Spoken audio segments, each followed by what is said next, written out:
So this video is going to go over the creation of CAD Block 1 for our DDE class. This is the only time I'm going to go really all the way through the whole drawing. So I'm going to start by new, and I'm going to browse templates. The more you do this, it'll learn. If you looked, it wanted to grab this template. So I can show you, I'm going to grab my template that I created earlier. And this is where I'm going to create my drawing. Notice it created a new .dwg. All of our drawings from here on out are going to be drawing files. I'm going to start in my model space. And I'm going to make sure I'm in my object layer. That's because I'm going to draw my actual object. So I'm going to grab my line tool. And I'm just going to go about drawing my object. So I have my line tool. Notice I made a mistake. I'm going to Control Z. I didn't close out of my tool. Once you put the line down, there is no way of saying, oh wait, I want to move or fix just this one part. So I'm going to make sure that what I draw accurately.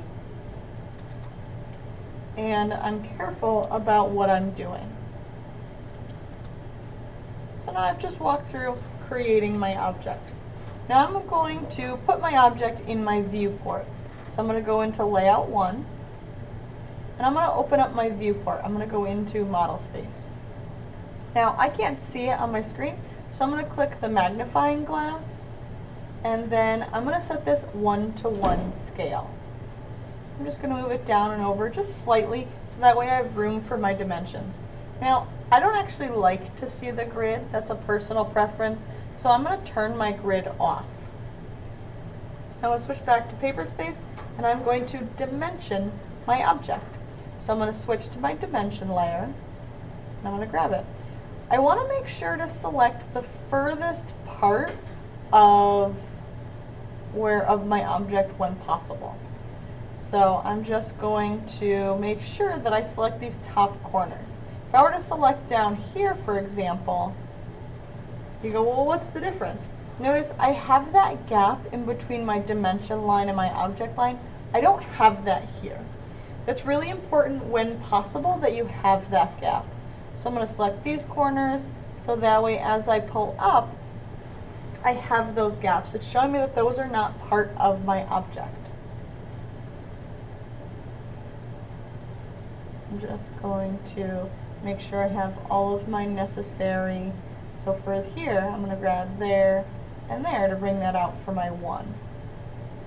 So I'm choosing the furthest ones, even though part of me wants to grab these two because that's the line I'm looking at.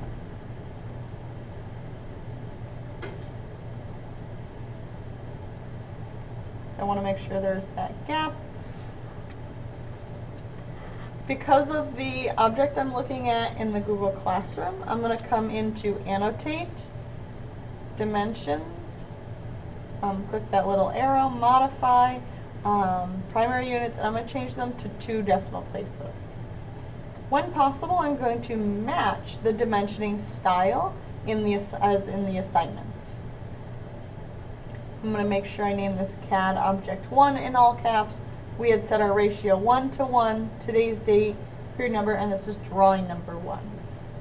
So that's everything I needed for CAD Object 1. I'm going to save my file.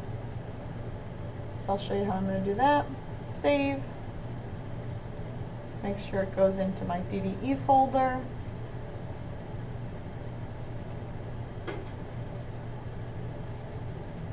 So I'm going to do period number, username, login,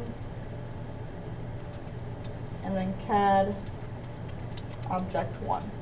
So what class are you in, whose is it, and what is it that you're turning in? And I'm going to save that. Then I can make sure to print. I can do print to PDF, or I can do C103. If you're unsure about printing, make sure you check out the printer settings or exporting or saving as a PDF for your portfolio. Hope this video helps.